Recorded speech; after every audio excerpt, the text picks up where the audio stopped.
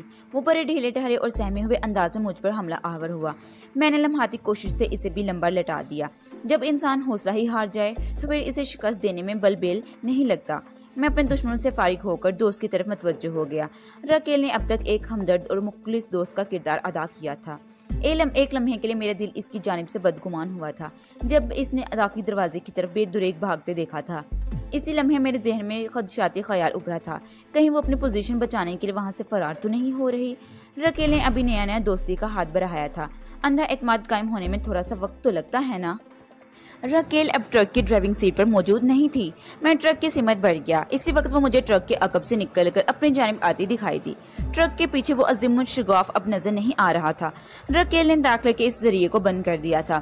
مجھ سے نگاہ ملاتے ہی وہ مسکرائے۔ وجدان، اب فکر والی کوئی بات نہیں، میں نے یہاں تک رسائی کا راستہ لاک کر دیا ہے۔ لاک؟ میں نے الجھن زدہ نظر سے اسے دیکھا۔ وہ اسباب میں سر ہلاتے ہوئے بولی، ہاں لاک۔ پھر وہ مجھے لاک اور بند کا فرق بتانے لگی۔ اس راستے کی اندرونی جانب ایسا نادیدہ میکانزم موجود ہے جس کی مدد سے اس راستے کو لاک بھی کیا جا سکتا ہے۔ اب یہ راستہ باہر سے نہیں کھولا جا سکتا۔ ہم اندر ہر قسم کی بیرونی مداخلت سے محفوظ ہیں۔ میں نے اس کی آنکھوں میں دیکھتے ہوئے سوال کیا، پہلے تم نے اس راستے کو لاک کیوں نہیں کیا تھا؟ خواہ اتنا وقت ضائع ہو گیا اور ہمارا ماری الگ ہوئی۔ ان 4 فوجیوں اور ٹرک کی گمشدگی زیادہ عرصے تک راز نہیں رہے گی۔ تم ٹھیک کہتے ہو وجدان، وہ تائیدی انداز میں بولی۔ ویسے تو تمہاری اور ساحل کی روپ پوشی بھی زیادہ دیر تک چھپی نہیں رہے گی۔ تمہارے غیاب کا راز کھلتے ہی ربی کے آدمی تمہیں دونوں کی تلاش میں نکل کھڑے ہوں گے۔ وہ شکاری کتوں کی طرح تمہاری بو سونگتے پھریں گے، مگر مجھے اطمینان ہے وہ اس ہاردوئی گھر میں داخل نہیں ہو سکیں گے۔ تمہاری وضاحت اپنی جگہ، مگر یہ سوال میرے سوال کا جواب نہیں۔